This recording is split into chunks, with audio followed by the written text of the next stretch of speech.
Jadi beliau namanya itu Muhammad Hussein. Muhammad Hussein bin Salim bin Ahmad Al-Mutahhar ya. Beliau kelahiran Semarang. Nah, beliau ini jasanya banyak. Beliau memang merupakan pencipta dari lagu-lagu perjuangan yang sangat terkenal. Dan saya rasa ketika kita memperingati kemerdekaan 17 Agustus ini, di mana-mana orang menyanyikan lagu yang hari kemerdekaan itu yang 17 Agustus tahun 45 dan seterusnya itu adalah karangan beliau.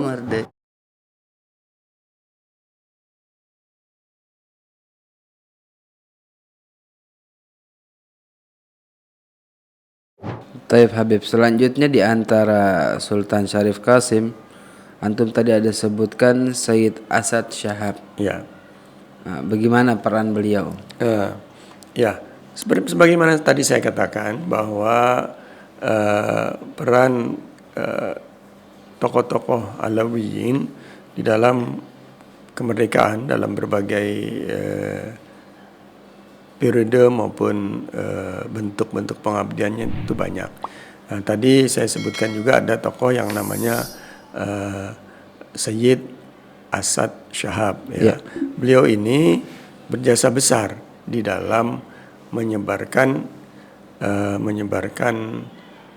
berita proklamasi ke Timur Tengah terutama. Ya. Tapi sebelumnya saya perlu jelaskan barangkali mengenai latar belakang beliau. Ya. Beliau ini Sayyid Asad Syahab adalah putra dari Sayyid Ali bin Ahmad Syahab. Ayahnya ini adalah salah seorang pendiri Jamiat Khair. Sebagaimana kita ketahui, Jamiat Khair merupakan sekolah modern Islam pertama di Indonesia. Nah, sebelumnya Jamiat Khair sebelum beroperasi atau sebelum mengoperasikan sekolah itu merupakan perkumpulan sosial, ya, merupakan perkumpulan sosial yang berdiri pada tahun 1901 dan mulai beroperasi sebagai lembaga pendidikan pada tahun 1905. Itu yang berperan besar dalam pendirian itu salah satunya adalah ayah Sayyid Asad Syahab ini, yaitu Sayyid Ali bin Ahmad Syahab. Ya. Sayyid Asad sendiri dilahirkan pada tahun 1910 Masehi dan berpulang ke rahmatullah pada tahun 2001.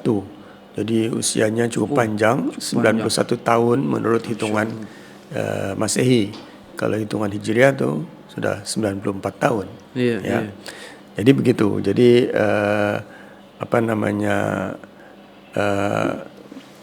Sayyid Asad Syahab ini latar belakangnya demikian. Nah, beliau pernah pada masa remajanya pernah dikirim oleh ayahandanya belajarnya ke Pekalongan, ke Madrasah Syama'ilul Huda, ya. Madrasah Syama'ilul Huda, madrasah yang sangat terkenal di masanya di Pekalongan, yang didirikan oleh seorang tokoh pendidikan, tokoh pers, seorang sastrawan, yaitu Al-Ustadz Sayyid Muhammad bin Hashim, atau tepatnya beliau Sayyid Muhammad bin Hashim bin Abdurrahman bin Abdullah bin Hussein bin Tahir. Jadi beliau ini yang menjadi pendiri sekolah yang dimasuki oleh Ustadz Asad Syahab adalah cicit dari Habib Abdullah bin Hussein bin Tahir yang kita tahu banyak karangannya dan juga menyusun banyak qasidah, diantaranya qasidah ziarah yang biasa kita baca. Yang Salamullah ya Sada. Ya Arhamar Rahimin juga yang kita kenal. Itu beliau yang susun. Ya, itu cicit dari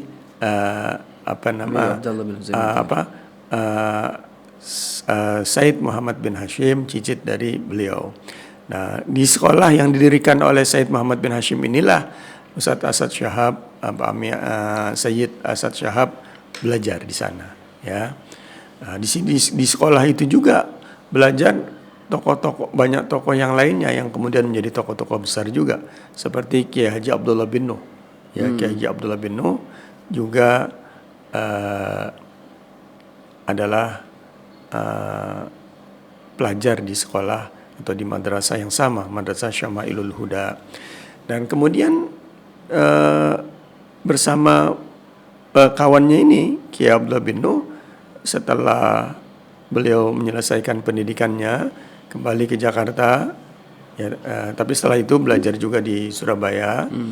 Said Asad Syahab ini belajar, setelah selesai kembali ke Jakarta, maka di antara yang beliau lakukan itu beliau mendirikan tidak lama setelah Indonesia merdeka, yaitu tepatnya tanggal 2 September tahun 1945, hanya kurang lebih 15 atau 16 hari, ya 16 hari setelah kemerdekaan, mendirikan kantor berita APB, Arabian Press Board, ya, kantor berita APB, bersama kakaknya Sayyid Dia Syahab, kemudian Ki Haji Abdullah bin Nuh, dan beberapa yang lain, ya. Nah, ini kantor berita inilah yang berjasa menyebarluaskan berita proklamasi kemerdekaan Indonesia ke berbagai negara, terutama ke Timur Tengah, dan kemudian juga memberitakan perjuangan kemerdekaan bangsa Indonesia, karena setelah merdeka kita kan tidak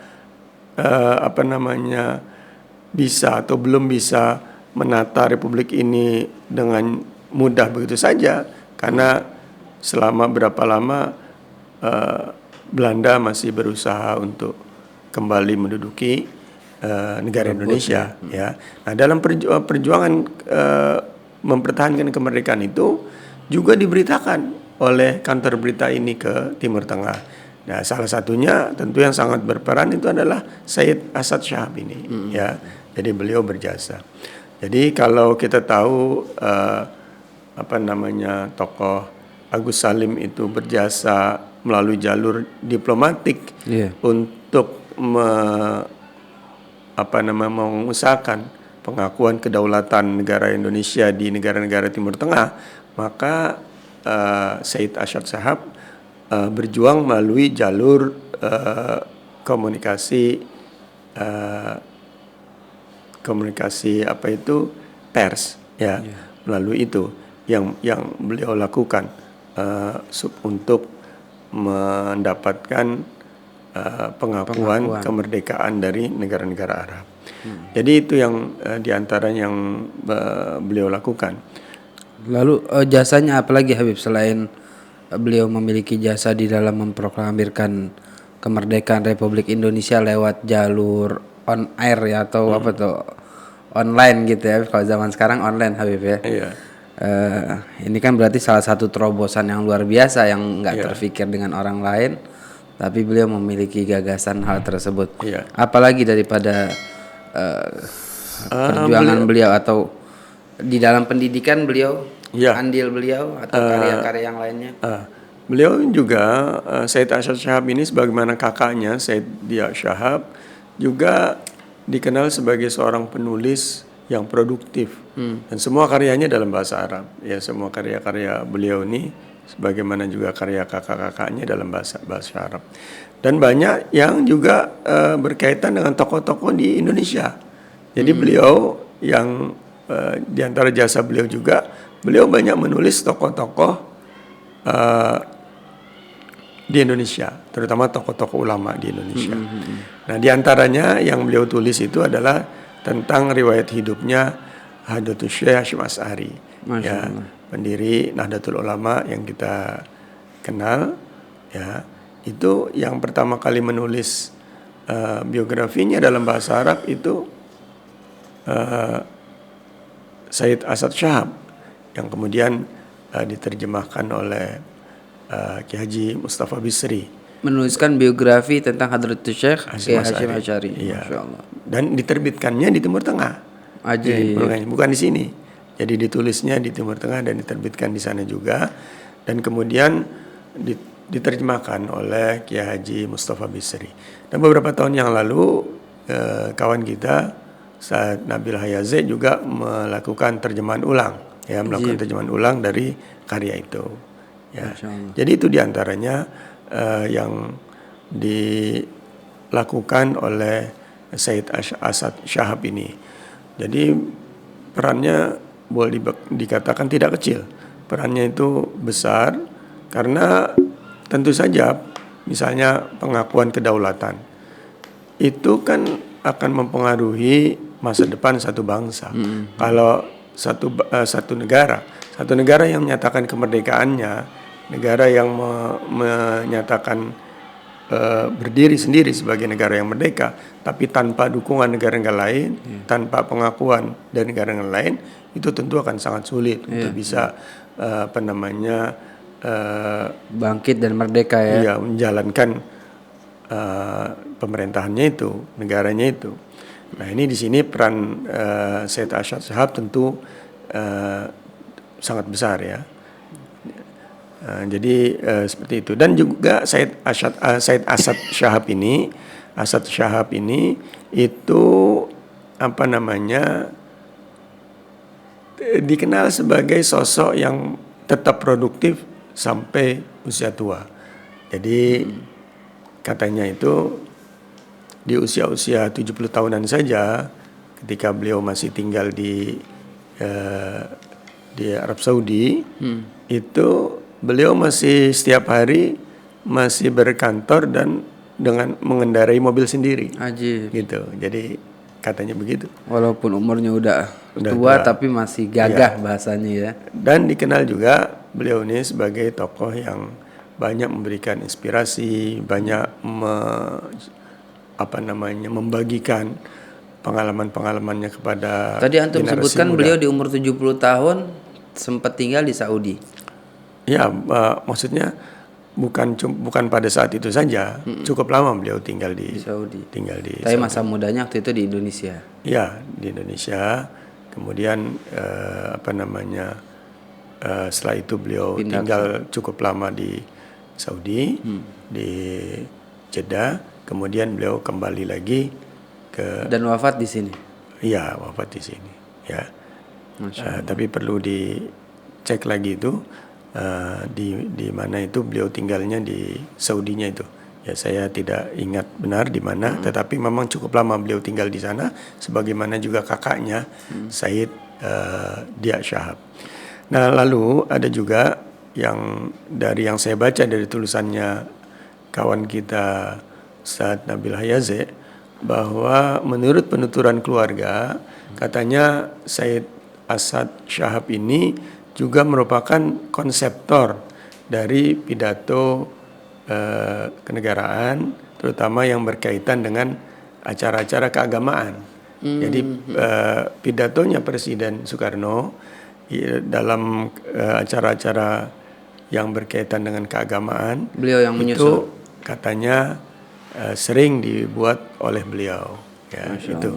Jadi beliau tentu berarti diakui lah, memiliki peran yang luar biasa dan hubungan kedekatan dengan Presiden Soekarno itu waktu juga dekat ya, sampai dipercaya untuk menulis konsep di dalam pidato-pidato keagamaan Presiden Soekarno saat itu. Iya, itu diantaranya. Masya Allah. Lalu Habib, kita berpindah dari Habib Said Asad Shahab menuju Said Hussein Mutahhar. Ini juga menarik ini, karena kemarin-kemarin namanya sempat viral dan juga katanya salah satu yang menuliskan dan mengarang lagu 17 Agustus ini. Ya. Said Hussein Mutahhar. Ya, pada awalnya mungkin orang tidak tahu siapa ini. Karena baru viralnya kemarin aja, dulu orang kita zaman kita sekolah kita nggak ngeh juga. Ya, gitu. Banyak yang tidak tahu awalnya itu dulu siapa beliau ini, karena namanya sering ditulis H Mutahhar saja. Iya, betul. Hanya mungkin orang sangka Haji apa siapa. Betul. Mutahharnya juga dengan penulisan yang dengan tulisan yang barangkali Indonesia banget gitu ya. Orang tidak menyangka bahwa yang dimaksud itu Mutahhar. Iya. Padahal beliau memang namanya itu Muhammad Hussein. Baru terungkap di zaman kita sekarang aja waktu kita sekolah, kayaknya kita nggak dengar bahwasannya sosok Hak Mutahhar ini seorang Habib atau dari kalangan Alawiyin begitu. Iya. Jadi beliau namanya itu Muhammad Hussein. Muhammad Hussein bin Salim bin Ahmad Al-Mutahhar Haji. ya.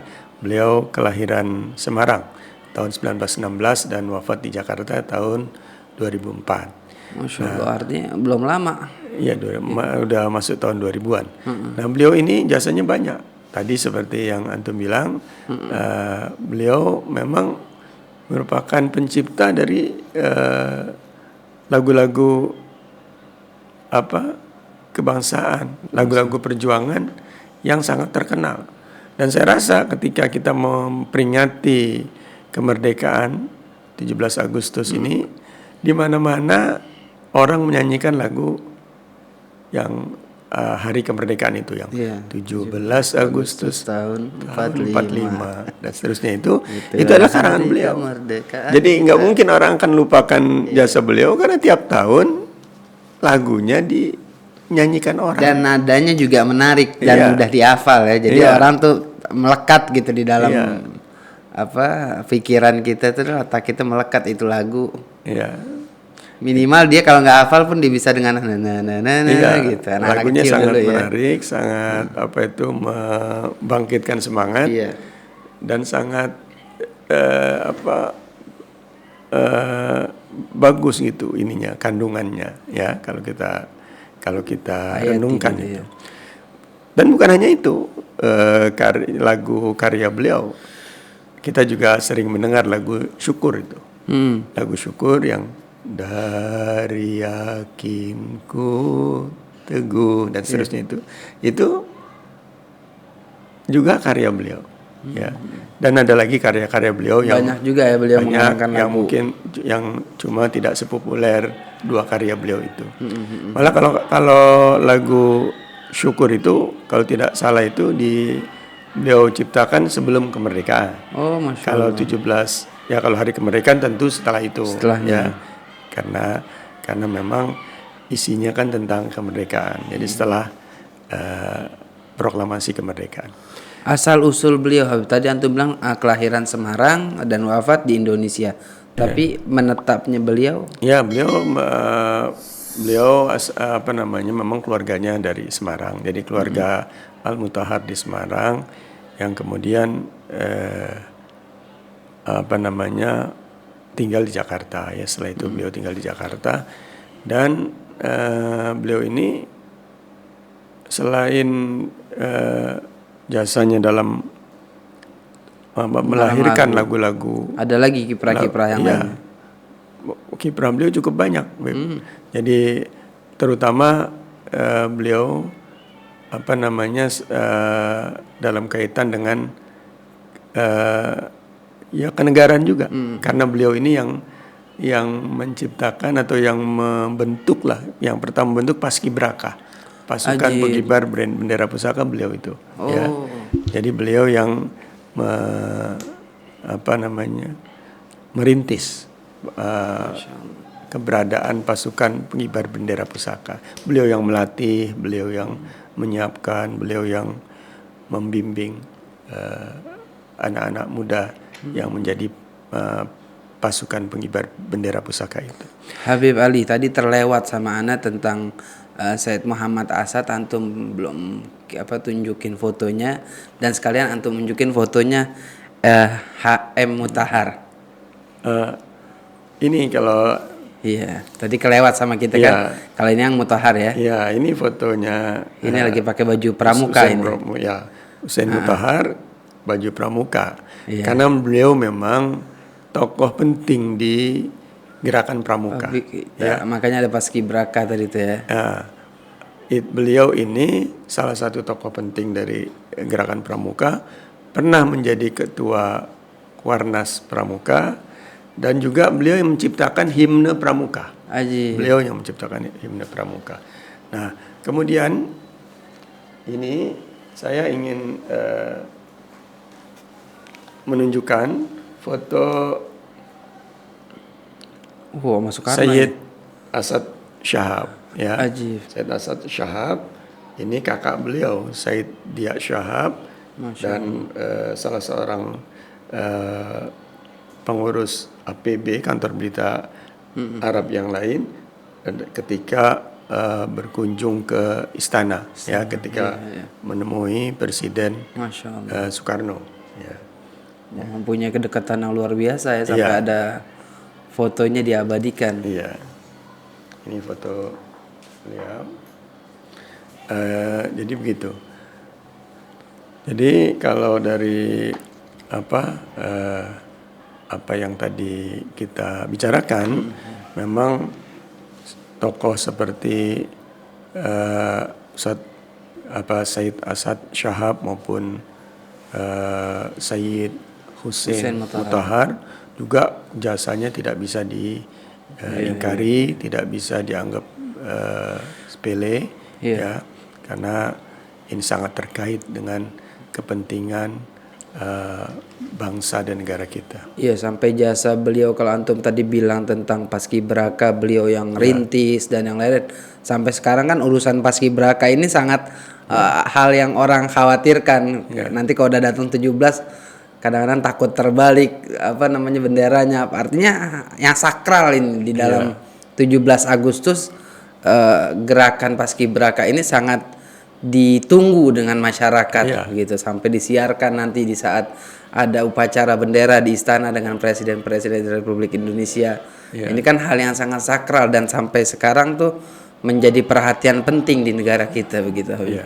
Tokoh-tokoh seperti A.R. Baswedan yang lengkapnya itu namanya Abdurrahman Baswedan, kakek dari Bapak Anies Baswedan, itu sudah sangat dikenal sebagai seorang tokoh pejuang, ya, tokoh yang sangat berperan di dalam perjuangan bangsa, sehingga beliau dianugerahi juga gelar pahlawan nasional. Ya. Masya Allah.